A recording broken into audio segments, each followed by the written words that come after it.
alors que je vivais un moment assez compliqué hier de remise en question. Je me suis longuement demandé, Seigneur, mais qu'est-ce que j'allais pouvoir bien partager au travers de cette vidéo? Et finalement, je me suis dit que j'allais juste vous partager mon quotidien, ce que j'étais en train de vivre, avec vraiment pour espoir que ça vous encourage. Un peu trop grosse. Elles sont longues. Non, c'est une vraie tenue en fait, regarde, c'est trop beau avec le petit bouton sur le côté là. T'en penses quoi, Méloé? On vit pour les marinières ici. Regarde, c'est ça qu'il est tendance sur Insta. Ah ouais, peut-être, je sais pas, je regarde que des corgis. Je crois que c'est... Quoi? Oui, il y a que des corgis. On voit vraiment des gens qui font le ménage. Les centres d'intérêt des gens hein, en regardant Instagram. Si vous voulez avoir toujours des choses à vous mettre dans votre dressing, c'est important de faire une collection wardrobe, c'est-à-dire avoir énormément de basiques. Par exemple, cette petite veste en tweed, c'est un basique. La petite robe noire, c'est un basique. Le petit gilet marinière, c'est un basique aussi. Le blazer, c'est un basique que vous pouvez avoir dans votre dressing. Et le principe de la capsule wardrobe, c'est qu'avec quelques pièces de vêtements que vous avez, vous pouvez faire une sélection de tenues vraiment pas mal. N'hésitez pas à regarder sur Pinterest, collection wardrobe, vous allez trouver des pépites. Il faut que tu leur redises ce que tu m'as dit. Ma grand-mère avait un zèbre de compagnie parce qu'elle a grandi au Kenya et que du coup là-bas c'est tout à fait normal d'avoir un zèbre. Genre tu vas me dire que tu sors dans ton jardin le matin et t'as ton zèbre qui t'attend. Exactement, tu vas prendre ton zèbre. So Gilmore Girl comme elle dit Méloé. Très jolie. Vas-y attends, j'aime beaucoup. On sent que la matière est qualitative. Bon on va faire les courses. Allez. Hello les amis, j'espère que vous allez bien. On se retrouve aujourd'hui pour une nouvelle vidéo. C'est pas forcément un vlog parce que j'ai pas réellement filmé aujourd'hui, j'avais pas trop le moral. Je me suis sentie beaucoup découragée en fait parce que je pense que quand on arrive au milieu d'un challenge, au milieu de quelque chose qui nous tenait à cœur, c'est le moment des doutes, c'est le moment un peu de la remise en question. Et clairement en fait c'est ce qui m'arrive aujourd'hui. Donc je suis toujours aussi contente de faire les vlogs, je suis toujours aussi heureuse de pouvoir créer du contenu tous les jours. Mais c'est vrai que je pense que c'est important de parler du fait que le doute ça fait partie aussi du processus. Je crois que c'est hyper mal vu en tant que chrétien de dire que on doute. C'est hyper mal vu de dire que parfois on sait pas trop où on va. Mais typiquement là c'est un cas concret que j'ai vécu aujourd'hui, alors je me suis dit que on allait vivre ensemble. Le doute pour moi c'est quelque chose qui peut nous faire grandir. Ce qui moi me fait stresser un petit peu ou qui me fait me poser beaucoup de questions, c'est que je crée littéralement du contenu déjà chrétien du contenu qui ne va pas forcément parler à tout le monde et du contenu qui parfois même est un peu controversé ou qui est différent de ce qu'on a l'habitude de voir. Et clairement je sais qu'il y a une différence entre répondre à l'appel de Dieu et faire quelque chose qui juste nous fait kiffer. Et je pense qu'en tant que chrétien parfois c'est difficile parce que on sent que Dieu nous appelle dans un domaine, on a envie de servir le Seigneur avec tout notre cœur, mais parfois en fait ça va demander de laisser de côté nos envies personnelles, ça va demander en fait de laisser de côté tout ce qui va être la chair finalement et faire mourir un peu ces rêves qu'on va avoir à l'intérieur de nous.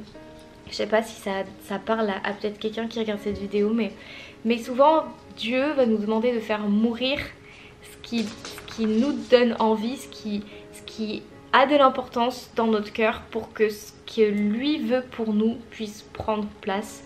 Parce qu'il y a aussi cette réalité, c'est que en tant que chrétien, on vit pas pour nous, on vit vraiment pour Christ et le but en fait c'est vraiment d'être un témoignage pour les autres. Et je sais que personnellement moi ça me fait me remettre en question à chaque fois, de me dire ok Seigneur voilà pourquoi je fais les choses, pourquoi en fait est-ce que je fais ces vidéos, pourquoi est-ce que j'ai envie de pouvoir justement grandir sur les réseaux sociaux et je pense que c'est important de le reconnaître. Donc regardons à notre cœur, regardons à nos motivations et n'ayons pas honte en fait parfois de se poser des questions. Le doute ça fait partie du processus et je crois que Dieu se glorifie aussi au travers de ce genre de saison que l'on peut traverser en tant que chrétien. Il y a des moments où ça va être plus facile que d'autres, il y a des moments dans la vie chrétienne où on va vraiment avoir cette impression que tout roule, on va avoir cette impression que le ciel est ouvert, que vraiment les portes s'ouvrent, et puis il y a d'autres moments où on va être découragé, on va avoir l'impression qu'on est en train d'avancer mais que rien nous montre finalement qu'il y a des fruits qui vont naître de notre travail. Et c'est pour ça je pense que garder nos regards fixés sur Jésus, c'est ce qui va nous permettre de savoir si on est toujours sur la bonne route, est-ce que nos motivations sont toujours bonnes, est-ce que notre cœur est toujours au bon endroit. Et je trouve que c'est tellement facile aussi de vouloir tomber un peu dans les pièges que le monde peut nous offrir. Par exemple, avoir envie que les statistiques décollent, avoir envie que les vues s'envolent, etc. Qui est légitime en tant que créateur de contenu, mais qui finalement n'est pas le but recherché quand on cherche justement à parler de Jésus sur les réseaux sociaux. Et je trouve que le doute aussi et les moments un petit peu de down, ça nous permet de nous recentrer et de réaliser que c'est pour lui qu'on fait ça et que Dieu nous donne la force, mais qu'on n'est pas appelé à combattre seul, on n'est pas appelé à porter tout seul, que bien sûr on va être controversé, bien sûr qu'il y aura des personnes qui vont être en désaccord avec ce qu'on fait, mais que le fardeau de Jésus est doux et léger.